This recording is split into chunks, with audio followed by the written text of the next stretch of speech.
Bienvenidos y bienvenidas a mi canal Diego en la Lucha. En otros videos les he dicho que vivimos tiempos de definiciones políticas y geopolíticas, y es que ni yo mismo dejo de sorprenderme, así que presten atención a este análisis, porque contiene información que no verás en los grandes medios de comunicación. Hace 3 años la inflación en Venezuela era tan alta y el ataque a la moneda era tan fuerte que desde Miami se mostraban miles de billetes venezolanos en contenedores de basura y en Colombia hacían artesanías con ellos. Todo esto como burla a la situación económica venezolana. La moneda del país de Nicolás Maduro llegó a valer nada. Peor aún, el país se quedó sin billetes circulantes porque eran fugados a Colombia en un intento por destruir su economía. Los venezolanos se vieron obligados a manejar todo de forma digital, con transferencias bancarias. ¿Y qué decían los más famosos economistas y analistas? Que la única salida a la crisis sería la dolarización como única alternativa para superar la hiperinflación.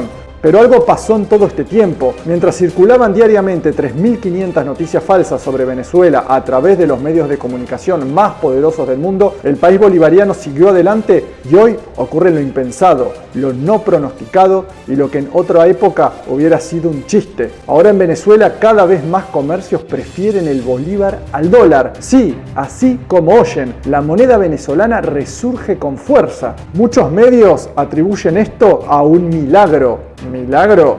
En economía esto no existe y por supuesto es mejor hablar de milagros que atribuir el despertar económico de Venezuela a su gobierno. A finales de marzo entró en vigencia la reforma a la ley de impuesto a las grandes transacciones financieras para incentivar el uso del bolívar sobre el dólar dentro del mercado venezolano. Por medio de esta ley, quienes hagan grandes transacciones financieras en divisas deben pagar un tributo del 3%. Venezuela comenzó a recuperarse no por medidas que buscaban promover el uso del bolívar, como la reducción del encaje legal bancario o como este impuesto del que estamos hablando, el IGTF. Nos estamos recuperando porque en Venezuela sí existe una venta de productos importados que son una solución para una oligarquía que se está trayendo sus dólares a Venezuela porque Estados Unidos también los puede sancionar a ellos. Pero lo más importante, la razón de verdad de por qué Venezuela se está recuperando es que hay una nueva economía donde nuevos emprendedores, nuevos productores están creando productos hechos en Venezuela y sustituyendo casi todo lo que se importaba, incluso bienes de alto consumo, con dichos productos. La producción nacional es la causa verdadera de que Venezuela tenga una excelente economía como la que tiene hoy. Venezuela le dijo adiós en 2021, como Chávez lo predijo, al modelo rentista petrolero. Ahora la idea es que Venezuela viva de su producción nacional, de la exportación, y el Estado, como debe ser en cualquier país, y nunca fue en Venezuela, va a vivir de los impuestos.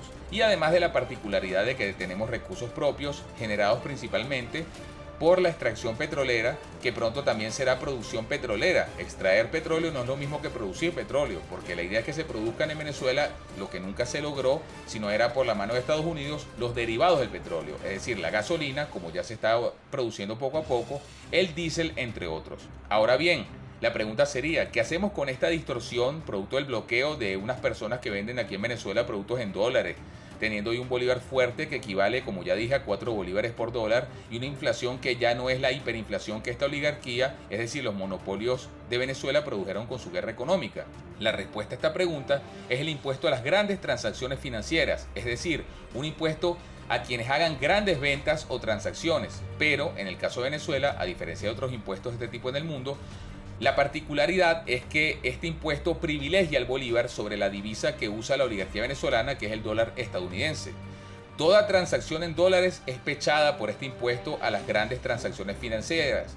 Así que quienes no deseen pagarlo o deseen pagarlo poco, deben usar o el petro, la siempre fuerte criptomoneda venezolana, o el bolívar, que ya es fuerte y que con este impuesto se termina de solidificar como forma de pago de sus transacciones. Y se preguntarán, entonces, ¿por qué esto no sucedió antes? Porque es a partir de 2021 y 2022 que la economía bolivariana comienza a crecer de forma irreversible. Presten atención a esto. El banco de inversión suizo Credit Suisse estima que el Producto Interno Bruto de Venezuela, una de las naciones más sancionadas a nivel global, crecerá 20% en 2022. repunte que estaría impulsado por la industria nacional y por el aumento en la producción de petróleo. La famosa compañía estadounidense de asesoría financiera Bloomberg había pronosticado un crecimiento del 4,5% para Venezuela en 2022, pero modificó sus proyecciones porque se quedaron muy cortas. Señoras y señores, estos datos podrían estar entre los crecimientos más sólidos a nivel mundial en estos años.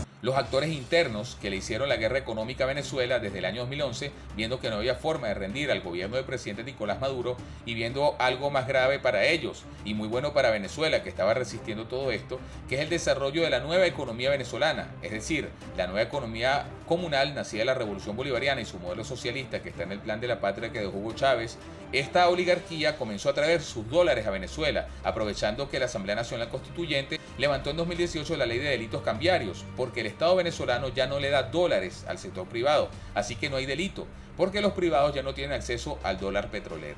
Desde 2019, cuando Fede Cámara, uno de los protagonistas de la guerra económica contra Venezuela, decidió traer, en palabras de su presidente de entonces, 3.000 millones de dólares al país, comenzó una economía donde el dólar puede circular como forma de pago, que no es lo mismo que una dolarización, porque en Venezuela nunca dejaron de aceptarse bolívares como forma de pago, y de hecho, todos los trámites del Estado se hacen en bolívares, siendo la divisa estadounidense, es decir, el dólar, solo una forma opcional de pago más. El país de Hugo Chávez se ha ganado el derecho a mantener su soberanía y a crecer y transformarse en una potencia regional. No solo han soportado la embestida de potencias más bestiales en su historia republicana, sino que han ideado estrategias extremadamente inteligentes para superar las mentes de los economistas más prestigiosos de las élites mundiales. Luego de 8 años de recesión económica, de ataque a la moneda, de intentos de aislamiento internacional, golpes de Estado, intentos de ataques armados y una hiperinflación que parecía no tener remedio, el Banco Central de Venezuela sostuvo que el país registró en marzo de este año la cifra más baja de inflación desde agosto de 2012, es decir, la cifra de inflación más baja en 10 años. Ya son 7 meses consecutivos con una inflación mensual de un solo dígito. Se acabó la hiperinflación en Venezuela. Lo que estamos viendo es el resultado de 9 años de política, porque el éxito no se improvisa, es una política económica y eso se hace cumpliendo un plan. En este caso, un plan que se fue dando en silencio mientras la oligarquía criolla, usando a los politiqueros que por toda la vida tuvieron como agentes para engañar al pueblo y entregarles el poder, todos ellos por supuesto bajo órdenes, ambos, tanto la oligarquía como los políticos de Estados Unidos, buscaron aplicarle a Venezuela lo mismo que hoy sufre el pueblo de Ucrania, desde el golpe de Estado fascista que Estados Unidos hizo en 2014, ganando la paz, nos ganamos esta economía. Esa solución ya se comenzó a ver en marzo de 2022 cuando el presidente obrero Nicolás Maduro por primera vez pudo aumentar el salario y las pensiones sin que ese aumento pudiera ser disuelto por los precios que la oligarquía en guerra contra Venezuela impuso cuando solamente ellos tenían el monopolio de nuestra economía. El país caribeño y suramericano ya superó la defensiva. Ahora somos testigos de la ofensiva económica y política. Sin dudas, el país de Hugo Chávez se ha ganado su lugar en el nuevo mundo multipolar, junto a Nicaragua, México, Bolivia y Cuba, cosa que no sucede con el resto de países latinoamericanos que están todavía en conflictos políticos internos y cuyos pueblos todavía son objeto de una profunda manipulación mediática. Mientras no se despierte una conciencia patria en esos países, seguirán bajo el dominio anglosajón, siendo explotados y saqueados. Volviendo al tema de Venezuela, recordemos que en economía los milagros no existen, como ahora nos quieren hacer creer las grandes corporaciones mediáticas del mundo, que dándose cuenta de que es innegable el crecimiento económico venezolano, ahora quieren hacer creer que el gobierno de Maduro solucionó todo rezando. Mientras Estados Unidos y la Unión Europea bloquearon miles de millones de dólares en activos venezolanos en el exterior, es decir, se los quedaron, mientras Venezuela fue despojada de parte de su oro que se encontraba en Inglaterra y mientras empresas como Citgo fueron confiscadas y se le impidió acceder a repuestos y maquinarias necesarias para sus refinerías de petróleo, el gobierno venezolano formuló estrategias como la ley antibloqueo, con el objetivo de impulsar la inversión internacional e impulsar la sustitución de importaciones. Es decir, en lugar de importar alimentos, el objetivo era que las pequeñas y medianas empresas hagan la tarea y así se crearon puestos de trabajo y ganancias, minimizando el gasto en divisas. Para atraer inversionistas extranjeros, el gobierno venezolano garantizó por medio de esta ley la clasificación de documentos estratégicos para proteger la identidad de los empresarios y evitar que Estados Unidos Unidos lo sancione, ya que al tío Sam no le importa si se trata de producir medicamentos o alimentos. Y si hablamos de la industria petrolera, se ha impulsado la producción que había llegado a cero, sí, cero. Ahora están en más de 1 millón de barriles y la meta es llegar a 3 millones. Y esto se logró con la mano de obra nacional, el apoyo de los obreros petroleros y de aliados potentes y leales como Irán, que mandó todo lo necesario para ayudar al país. Contra todo pronóstico, Venezuela aguantó y han sucedido cosas impensadas. No olvidemos la reunión entre Nicolás Maduro y miembros del gobierno de Estados Unidos para reanudar la negociación por venta de petróleo luego del conflicto con Rusia por Ucrania. Por supuesto que el gobierno bolivariano negoció en sus términos y surtió efecto, porque la poderosa empresa Shell ya obtuvo permisos del gobierno de Joe Biden para reanudar operaciones en el país. Muchos hablaron de una posible ruptura de relaciones entre Moscú y Caracas debido a la negociación con el gobierno estadounidense, pero no, el director del Departamento de América Latina del Ministerio para Asuntos Exteriores de Rusia, Alexander Chetinin, dijo que esto no afectará de ninguna manera las relaciones de cooperación entre Caracas y Moscú y aseguró que desde el inicio se pronunciaron por la normalización de las relaciones entre Washington y Caracas en base a la igualdad.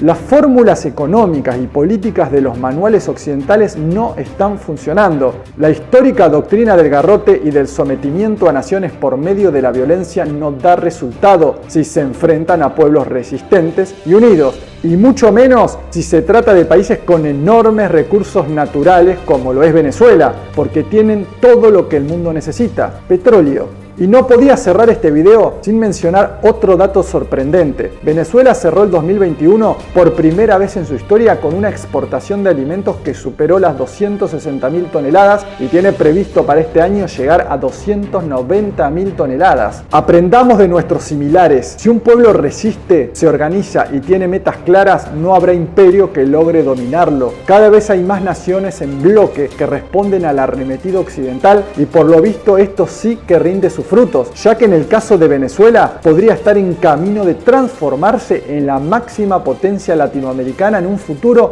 no muy lejano, porque tiene todo lo necesario para lograrlo: fuerzas armadas patrióticas que protegen los intereses del pueblo, un gobierno amalgamado y convencido sin titubeos del camino que hay que tomar, una reserva de recursos naturales envidiable, alianzas con potencias emergentes como Rusia, China e Irán y por sobre todas las cosas una parte del pueblo con un grado de conciencia y preparación política excepcional. Te hago la siguiente pregunta: ¿tuviste acceso a esta clase de información en algún otro sitio? ¿Qué pensás de esto que acabas de ver? Leo tus comentarios, te pido que te suscribas a mi canal, actives la campana de notificaciones en la opción todas, le des pulgar arriba y compartas. Muchas gracias.